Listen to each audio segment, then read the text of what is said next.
करता है। मैं वो शहीद हूँ कि जिसे रुला रुला के मारा गया। मौला हुसैन ने आखिरी वक्त में भी आपको याद किया। क्या कहा? शब्दारी के लिए बैठे हैं ना, आखिरी वक्त भी हुसैन आपको नहीं भूले। मौला ने पता है क्या कहा आपके लिए? सैयद सज्जाद को मुखातब करके कहा, ऐ मेरे लाल, जब यहाँ से पलट के मदीने जाना तो मेरे चाहने वालों को मेरा सलाम कह देना, और एक जुमला जरूर कहना कि जब भी मेरे चाहने वाले ठंडा पानी पिए तो हुसैन के प्यास को याद करते हैं। सिर्फ इतना कहा होता तो मैं भी पढ़ के खत्म कर देता। कहा, ऐ मेरे चाहने वालों, काश तुम करबला के मैदान में होते तो तुम देखते हुसैन किस कैफियत में था। जो जुमला हुसैन को नहीं कहना चाहिए था वो भी मैदान में कहा। क्या कहा हुसैन ने? मेरे अजीजों, जब जनाबे असगर को लेके गए तो हुसैन ने क्या कहा? ऐ फौज अश्किया, अगर तुम्हारी निगाहों में मैं खताकार हूं तो इस बच्चे ने क्या बिगाड़ा है? लो, मैं इसे जलती हुई जमीन पर लिटा देता हूं। लेकिन अब जो जुमला हुसैन ने कहा, बड़ा कयामत का जुमला कहा। मौला को ये जुमला कहना नहीं चाहिए था। कहा, ऐ फौज अश्किया, इस बच्चे की मां का दूध खुश हो गया है। ये जुमला कहना नहीं चाहिए था। लेकिन मेरे अजीजों, मेरा सलाम हो इमाम हुसैन पर। हे मेरे चाहने वालों, जब भी ठंडा पानी पीना तो हुसैन की प्यास को याद कर देना। सोमवारों, आज की रात और कल का दिन चूंकि शब लग गई है, सरकार फतह मरतबत से भी मंसूब है और इमाम हसन मुस्तफा से भी मंसूब है। मैं एक जुमला सुनने वालों के हवाले करना चाहता हूँ। कितना गरीब है वो इमाम कि जिसे ठीक तरीके से कफन भी नसीब नहीं हुआ। नहीं, शायद मैंने कभी कभी मेरे अजीजों, करबला में मैं हर शहीद की बात नहीं करता, लेकिन इमाम हुसैन को भी बहुत तमन्ना थी कि कोई मुझे गुस्ल कफन देता। मालूम है क्यों? क्यों तमन्ना थी? इसलिए कि जब 2 मुहर्रम को हुसैन वालिद करबला हुए और बनी असद के बच्चों को बुला के कहा तो सबसे पहले किससे वसीयत की? बनी असद वालों से वसीयत की। क्या वसीयत की? कहा, जो भी मेरा चाहने वाला आए मेरा मेहमान रखना, उसे इतना ख्याल रखना कि उसे कोई अजियत ना हो। लेकिन जब देखा कि इस वसीयत पे न जाने कितने लोग अमल करेंगे कितने नहीं करेंगे, तो उनके बच्चों को बुलाया, बुला के कहा कि अगर तुम्हारे माँ बाप डर जाए, हुकूमत से डर जाए, तो तुम खेलते खेलते आना और 2-2 मुट्ठी खाक उठाकर मेरे जनाजे में डाल देना।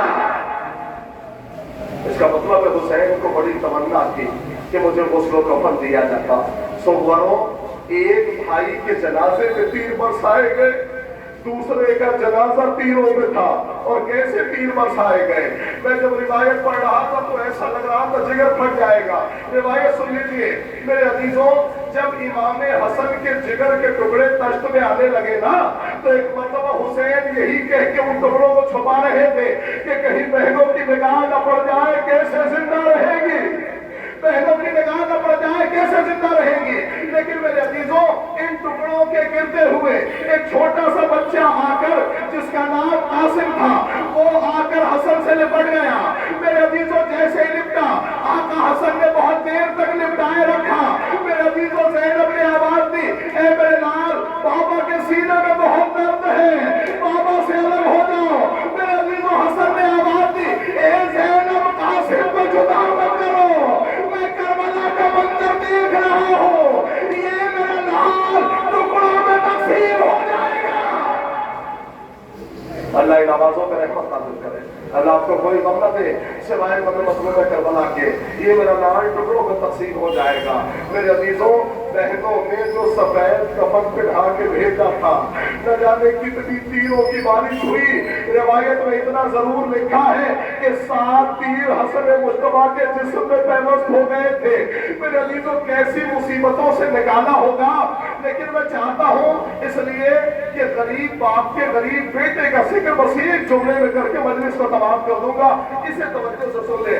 मैं जब करबला की खास तौर से माओ का तस्करा पढ़ रहा था तो मैंने एक जुमला पढ़ा, इसलिए कि आपकी माएँ आपसे बहुत मोहब्बत करती हैं ना, बहुत चाहती हैं।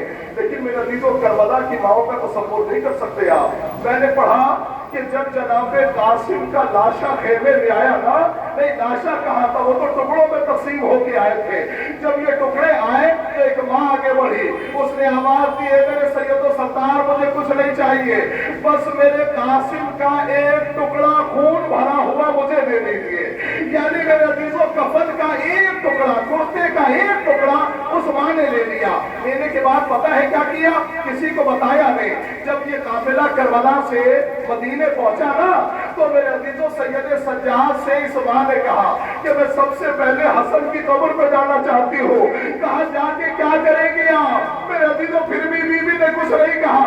ایک مرتبہ جیسے ہی حسن کے قبر کے قریب پہنچے، یہ بیوی اتری نہیں ناکے سے بلکہ ناکے سے خود کو گرایا، کفن کا ٹکڑا نکالا کرتے کا، نکالنے کے بعد قبر حسن پہ اٹھایا۔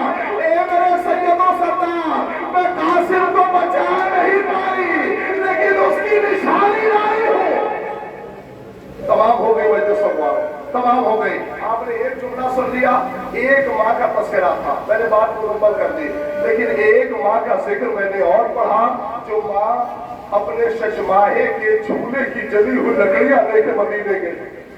ایک ماں کا تذکرہ میں نے آپ کی خدمت میں پڑھ دیا، ایک ماں کا ذکر اور سن لیں، 1 منٹ میں بات مکمل ہو جائے گی۔ جناب رباب اپنے لال کی جھولے کی جلی ہوئی لکڑیاں لے کے گئی، لیکن کیسے؟ تاریخ نے لکھا کہ 4 مہینے مدینے میں رہی لیکن کبھی سائے میں نہیں بیٹھی، ہمیشہ دھوپ میں بیٹھا کرتی تھی، کبھی سائے میں نہیں جا کے بیٹھی، اور یہ بی بی 4 مہینہ زندہ رہی، اس سے زیادہ زندہ رہی۔ امام سجاد کا ایک صحابی ہے جس کا نام ہے ابو حمزہ سوالی، ایک دن مولا کی خدمت میں آیا، کچھ سوالات لے کے آیا، سوال پوچھا۔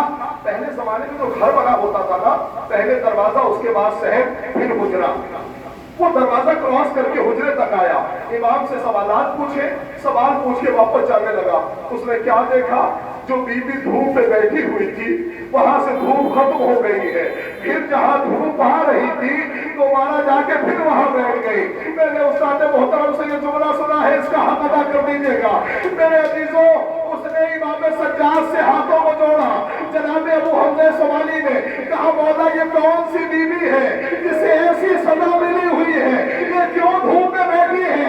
امام سجاد نے سر و سینہ پیٹ لیا، آنسوؤں کا نذرانہ جاری ہوا، یہ کوئی اور نہیں، یہ میری ماں رباب ہے جو کربلا سے وعدہ کر کے آئی ہے میں کبھی سائے میں نہیں جاؤں گی، ہمیشہ اسی طریقے سے بیٹھی۔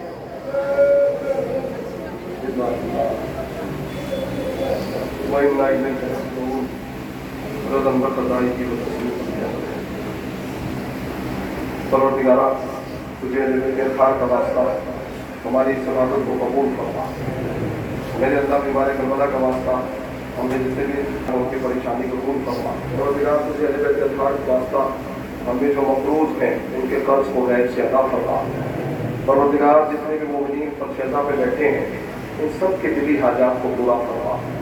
اے میرے اللہ جن لوگوں نے مجلس کا اہتمام کیا ہے پروردگار ان سب کی توفیقات میں اضافہ فرما۔ اور سب سے بڑی دعا یہ ہے کہ اس سال جو بھی زیارت پہ گیا تقریباً وہ لوگ واپس آ گئے۔ اے میرے اللہ جن لوگوں کو امام حسین کی قبر کی زیارت نصیب نہیں ہوئی، کربلا والوں کی زیارت نصیب نہیں ہوئی، آئیے اس مجلس میں دعا کریں پروردگار تجھے واسطہ ہے حسین ابن علی کا، اگلے سال یا اس سال جیسے موقع فراہم ہو جائے یہ سب کربلا والوں کی زیارت ہو جائے۔ پروردگار تجھے اہل بیت اطہار کا واسطہ میرے اللہ اس سے بڑی دعا شاید آج ہماری نہیں ہو سکتی۔ شب بیداری پروردگار اگر قبول ہو جائے تو سب سے بڑی دعا یہی ہے کہ امام زمانہ کے ظہور میں تعجیل فرما، ہم کو کیا مانو انصار میں شامل فرما۔ ربنا تقبل منا انک انت السمیع العلیم۔ ماتم حسین۔